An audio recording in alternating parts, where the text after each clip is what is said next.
Study about short circuiting and overloading. But उससे पहले हम थोड़ा सा वायर्स के बारे में जानेंगे कि हमारे घरों में जो वायर्स लगी होती है वो कौन कौन सी वायर्स होती है। तो हमारे पास 3 टाइप्स की वायर्स होती हैं। एक वायर होती है हमारी लाइव वायर। लाइव वायर हमारी होती है रेड कलर की, ठीक है। दूसरी वायर होती है हमारी न्यूट्रल वायर। न्यूट्रल वायर हमारी होती है ब्लैक कलर की या फिर ब्लू कलर की, ठीक है। थर्ड हमारी आती है अर्थ वायर। अर्थ वायर हमारी होती है किस कलर की? ग्रीन कलर की, ठीक है। तो ये 3 टाइप्स ऑफ वायर्स है जो कि हमारे इलेक्ट्रिकल अप्लायंसेस से क्या होती है? अटैच्ड होती है। तो अब हमारा क्वेश्चन है कि शॉर्ट सर्किटिंग होती क्या है। शॉर्ट सर्किटिंग का मतलब यहाँ पे क्या है? जब भी आपकी लाइव वायर न्यूट्रल वायर को क्या कर दे? टच कर दे। कैसे करेगी? सपोज मैं एक सर्किट बना रही हूं यहाँ पे मैंने एक बल्ब ग्लो करा दिया, ठीक है। ये बल्ब ग्लो कर रहा है आपका, ये पॉजिटिव ये नेगेटिव।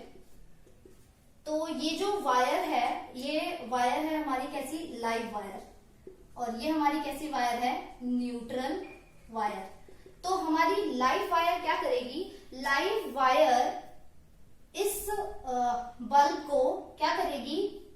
इलेक्ट्रिकल एनर्जी सप्लाई करेगी। और न्यूट्रल वायर क्या करेगी? इस इलेक्ट्रिकल एनर्जी को वापस से इस बैटरी में भेज देगी, है ना। तो कई बार क्या होता है कि कई बार टेम्परेचर बहुत ज्यादा हाई हो जाता है, टेम्परेचर बढ़ जाता है, या फिर करंट इस सर्किट के अंदर क्या होता है? बहुत ज्यादा बढ़ जाता है। तो इन दोनों वायर्स का जो इंसुलेशन है वो भी क्या हो जाता है? आपका खत्म हो जाता है। अब इंसुलेशन खत्म हो गया तो क्या होगा? देयर इज अ चांसेस कि ये दोनों लाइव वायर और न्यूट्रल वायर आपस में क्या हो जाए? टच हो जाए। तो जब भी आपकी लाइव वायर न्यूट्रल वायर को, लाइव वायर आपकी न्यूट्रल वायर को क्या करती है? इस तरीके से टच करती है, तो उस टाइम पे क्या होता है? आपका रेजिस्टेंस 0 हो जाता है और जो करंट है वो लार्ज अमाउंट में फ्लो करने लग जाता है। और जब ये करंट लार्ज अमाउंट में फ्लो करने लग जाता है तो उस टाइम पे यहाँ पे क्या हो जाता है? स्पार्क हो जाता है। और यू कैन से कई बार क्या हो जाता है? फायर भी लग जाती है। तो शॉर्ट सर्किटिंग आपकी यही है। whenever live wire touches the neutral wire then it is known as what? short circuiting, ठीक है। तो जब भी लाइव वायर न्यूट्रल वायर को टच करती है तो इसको हम क्या कहते हैं? शॉर्ट सर्किटिंग कहते हैं, ठीक है। अब हम चाहते हैं कि हम इस शॉर्ट सर्किटिंग को क्या कर दें? प्रोटेक्ट कर लें। तो शॉर्ट सर्किट को प्रोटेक्ट करने के लिए हम एक डिवाइस यूज करते हैं जिसका नाम क्या है? फ्यूज, ठीक है। फ्यूज हमारा क्या है? Fuse is a safety device. Fuse क्या है? एक ऐसा सेफ्टी डिवाइस है अप्लायंसेस के लिए जो कि अगर आपके सर्किट में ज्यादा करंट फ्लो हो रहा है तो उसको उस करंट को क्या करता है? उस अप्लायंस तक जाने से क्या करता है? रोकता है, ठीक है। तो अगर वो लार्ज अमाउंट ऑफ करंट उस सर्किट में फ्लो करेगा ही नहीं तो वो उस अप्लायंस को खराब भी नहीं करेगा। तो यही फ्यूज का काम होता है। इसका ये बनता किस तरीके से है? जैसे सपोज ये आपकी यहाँ पे ये मेटल की केसिंग है, यहाँ पे मेटल इस तरीके से लगा होता है, ये मेटल का होता है। और इसके अंदर ना पतली सी वायर लगी होती है, ये आपकी कॉपर की वायर होती है, ठीक है। कॉपर वायर हम इसमें यूज करते हैं और ये पूरी ग्लास की ट्यूब जैसी होती है और यहाँ पे इसमें मेटालिक सा लगा होता है कुछ, ठीक है। तो ये फ्यूज वायर क्या होता है? इसमें जब ज्यादा करंट फ्लो होता है तो ये फ्यूज वायर यहाँ से क्या हो जाती है? ब्रेक हो जाती है। और जैसे ही आपकी फ्यूज वायर यहाँ से ब्रेक होगी तो क्या होगा? आपके अप्लायंस तक करंट फ्लो नहीं कर पाएगा, जिससे आपका जो अप्लायंस है डैमेज होने से क्या हो जाएगा? बच जाएगा। अब क्वेश्चन ये है कि हम इस फ्यूज को सर्किट में लगाते कैसे हैं। तो कभी भी आपको फ्यूज को सर्किट में लगाना है तो आपने करना क्या है? आप लाइव वायर के साथ आप क्या करो?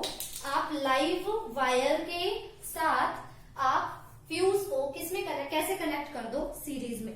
तो जब भी हमारा जो फ्यूज है लाइव वायर के साथ सीरीज में कनेक्ट हो जाता है तो वो हमारे अप्लायंसेस को बचा लेता है फ्रॉम गेटिंग डैमेज्ड, ठीक है। तो जैसे अगर मैं ये ले रही हूँ, ये मेरी लाइव वायर है, तो इसके साथ हम क्या कनेक्ट कर देते हैं, ये मैंने इस तरीके से फ्यूज कनेक्ट कर दिया है। यहाँ पे मैंने अब ये बल्ब आपका लगा दिया है, ठीक है। अगेन वही आपकी बैटरी। तो अब जब इसमें ज्यादा अमाउंट में करंट जाएगा तो वो करंट जो है इस बल्ब को डैमेज नहीं कर पाएगा, क्योंकि जैसे ही इसमें ज्यादा करंट फ्लो करेगा ये वायर यहाँ से क्या हो जाएगी, ब्रेक हो जाएगी, और वायर ब्रेक हो जाएगी तो आपका जो करंट है वो यहाँ तक फ्लो नहीं कर पाएगा। लेकिन एक इसका ड्रॉबैक है, फ्यूज का ड्रॉबैक क्या है कि अगर ये एक बार खराब हो जाता है तो आपको इसे क्या करना पड़ता है, रिप्लेस करना पड़ता है, ठीक है। तो यही इसका मेन ड्रॉबैक है। तो आजकल आपके फ्यूज की जगह पे आपके घरों में मिनिएचर सर्किट ब्रेकर, जिसको हम एमसीबी भी बोलते हैं, मिनिएचर सर्किट ब्रेकर्स, ये आपके घरों में लगे होते हैं। इसको हम क्या बोलते हैं, एमसीबी भी बोलते हैं, ठीक है। तो इसमें क्या होता है, एक मतलब स्विच टाइप में होता है, वो अपने आप ही क्या होता है, नीचे की तरफ आ जाता है जब आपका क्या होता है, आपका ज्यादा करंट सर्किट में फ्लो करता है, ठीक है। तो यही था आपका मिनिएचर सर्किट ब्रेकर और एमसीबी। आप लोगों ने देखा भी होगा आपके घरों में जहाँ पे मीटर वगैरह लगा होता है वहीं पे इन एमसीबीज को लगाया हुआ होता है, ठीक है। तो यही था कि फ्यूज से के बारे में पूछने तो क्या बताएंगे, fuse is a safety device which is connected in series with the live wire to protect the electrical appliances from getting damaged. If we talk about its drawback, तो इसका ड्रॉबैक क्या है कि ये एक बार अगर यूज हो जाता है सर्किट में तो आपको रिप्लेस करना पड़ता है। तो इस प्रॉब्लम को एलिमिनेट करने के लिए हमने क्या यूज किया, एमसीबी, जिसे हम बोलते हैं मिनिएचर सर्किट ब्रेकर, ठीक है। नाउ अब हम आते हैं अपने सेकेंड टॉपिक पे, दैट इज योर ओवरलोडिंग। अब आपकी ओवरलोडिंग क्या होती है, नाम से ही पता चल रहा है ओवरलोड, है ना। तो अगर आप किसी सर्किट से क्या करते हैं, हाई पावर रेटिंग के डिवाइसेस को कनेक्ट कर देते हैं, जैसे कि आपका रेफ्रिजरेटर हो गया, ठीक है, आपका प्रेस हो गई, आयरन, इलेक्ट्रिक आयरन हो गई, आपका हीटर हो गया। आपने क्या किया, इन तीनों चीजों को आपने एक ही सर्किट से कनेक्ट कर दिया।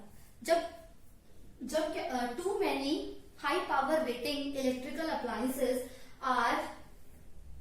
are drawing the large amount of current from the circuit, then this situation is the situation of overloading। जब आप हाई पावर रेटिंग के डिवाइसेस को क्या करते हो, एक ही सर्किट से कनेक्ट कर देते हो, तो वो हाई पावर रेटिंग डिवाइसेस अपने आप को ऑपरेट कराने के लिए क्या करते हैं, करंट को, लार्ज अमाउंट ऑफ करंट को सर्किट से विथड्रॉ करने की कोशिश करते हैं, जिसकी वजह से क्या होता है, ओवरलोडिंग होती है। ओवरलोडिंग होने से क्या होगा, आपकी फायर भी लग सकती है ना, फायर लग जाएगी, शॉर्ट सर्किट हो सकता है आपका, जैसे मैंने आपको बताया लाइव वायर इस न्यूट्रल वायर से क्या हो जाएगी, आपकी टच हो जाएगी, ठीक है। तो यही आपकी ओवरलोडिंग है। तो ओवरलोडिंग को भी अगर आपको प्रिवेंट करना है तो उसका एक ही मेथड है, क्या यूज करने लग जाओ आप, फ्यूज को यूज करने लग जाओ। तो आपसे पूछे जाए कि शॉर्ट सर्किटिंग और ओवरलोडिंग को आप किससे प्रोटेक्ट कर सकते हो, तो आप बता सकते हो इजिली फ्यूज से, ठीक है। तो यही डिफरेंस था शॉर्ट सर्किटिंग और ओवरलोडिंग में। तो अब हमने बात कर ली लाइव वायर की, न्यूट्रल वायर की, शॉर्ट सर्किटिंग की एंड ओवरलोडिंग की। Now we will talk about this earth wire. अब ये अर्थ वायर का क्या रोल है यहाँ पे, तो हम इसको देखेंगे। अब हम समझेंगे कि मीनिंग ऑफ अर्थिंग क्या होता है। We will understand first of all earthing क्या होता है, ठीक है। इसमें आपका क्या किया जाता है, आपके घर के पास ही 2 से 3 मीटर का क्या डिग किया जाता है, एक होल। हम एक होल को क्या करते हैं, डिग करते हैं नियर टू योर होम। जैसे कि अगर ये आपका घर है, ठीक है, दिस इज योर होम, और यहीं पे इसके आसपास आपने 2 से 3 मीटर का यहाँ पे क्या कर रखा है, होल डिग कर दिया, ठीक है। जब आप इस होल को डिग करोगे तो इसके अंदर हम क्या यूज करते हैं, एक कॉपर प्लेट यूज करते हैं, ठीक है। क्या यूज करी आपने, एक कॉपर प्लेट आपने इस गड्ढे के अंदर डाल दी, ठीक है। इस कॉपर प्लेट के अंदर यहाँ पे होल होता है, इस होल के अंदर हम एक कॉपर की वायर लेते हैं, ठीक है। इस कॉपर की वायर को प्रोटेक्ट करने के लिए हम यूज करते हैं इंसुलेटेड हॉलो पाइप। लेकिन उससे पहले इसको प्रॉपरली हम क्या करते हैं, चारकोल एंड सॉल्ट का हम इसमें पेस्ट इसके ऊपर डाल देते हैं, इस कॉपर प्लेट से वेल्ड करके अटैच कर देते हैं और उसके ऊपर हम इस चारकोल और सॉल्ट का क्या कर देते हैं, पेस्ट डाल देते हैं, ताकि आपको बेटर इलेक्ट्रिकल कनेक्शंस मिलते रहें।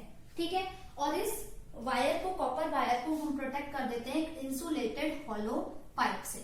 उसके बाद इस पूरे गड्ढे को हम क्या करते हैं, सैंड से फिल कर देते हैं। ठीक है, और इस वायर को आपके घर में क्या कर देते हैं, सप्लाई कर देते हैं। ठीक है, तो जो भी आपके हाई पावर रेटिंग डिवाइसेस हैं, आपने देखे होंगे, उसके अंदर जनरली 2 प्लग्स नहीं होते, उसके अंदर जनरली 3 प्लग्स होते हैं। तो जो उसमें वो थर्ड प्लग होता है वो किसका होता है, अर्थिंग का होता है। तो अर्थिंग की क्यों जाती है, तो वी विल सी। सपोज आपका क्या है, एक इलेक्ट्रिकल अप्लायंस है, यहाँ पे कोई भी एक इलेक्ट्रिकल अप्लायंस ले लो, उसका अंदर का ये मैंने ऐसी सर्किट बना दिया है, इसको एज्यूम कर लेंगे आप। This is one electrical appliance, यहाँ पे एक बैटरी है, ठीक है, ये आपकी लाइव वायर है और ये आपकी क्या है, न्यूट्रल वायर है। ठीक है, करंट इसके अंदर से पास हो रहा है इस सर्किट के अंदर। अगर ये अप्लायंस आपका क्या है, फॉल्टी है, अगर आपका ये अप्लायंस फॉल्टी है तो होगा क्या, आपका जो ये सर्किट है इस अप्लायंस की मेटल बॉडी से टच हो जाएगा। अगर आपका ये सर्किट इस अप्लायंस की मेटल बॉडी से टच हो जाएगा तो बाय चांस अगर कोई पर्सन इसको क्या कर लेता है, एक्सीडेंटली टच करेगा, तो he will get a fatal shock.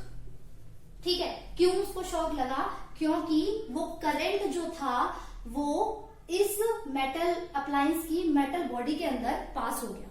ठीक है, क्योंकि करंट अप्लायंस की मेटल बॉडी में पास हो गया तो जिस भी पर्सन ने इसको एक्सीडेंटली टच किया तो उसको क्या मिला, शॉक मिला। ठीक है, तो इस करंट को ही क्या करने के लिए, इस लीकेज ऑफ करंट को ही प्रिवेंट करने के लिए हम क्या करते हैं, अर्थिंग करते हैं।